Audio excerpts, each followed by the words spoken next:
How to find and access TikTok shop. Hello everybody, welcome back to our channel. In this video we'll guide you through on how we can find and access TikTok shop, and if you don't have it, let's go into the process on how we can fix it. So here you need to have some certain requirements in order to have the TikTok shop. You need to be a creator, a verified creator, in order to have a shop of your own TikTok account. But if you don't have it, you're just gonna head over to your profile at the bottom right, and after heading over to your profile you'll be able to find your profile section here. So at the top you will be finding a menu bar at the top right. Just click on it and you'll be finding three options here. You're gonna look for the option called settings and privacy.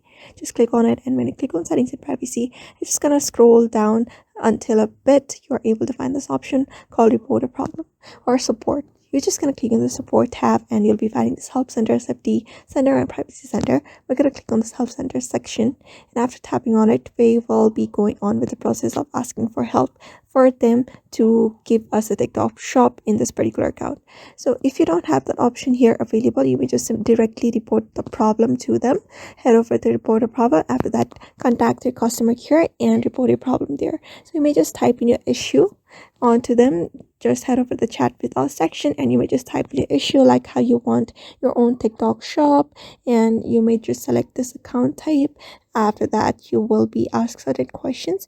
You need to go on with the process of looking up for that option here and type in a report, and they should probably help you fix that problem and help you get that option available to you. So that's how you basically fix the TikTok shop of not being available onto your account. So therefore, I hope this video was helpful to you, and thank you for watching this video.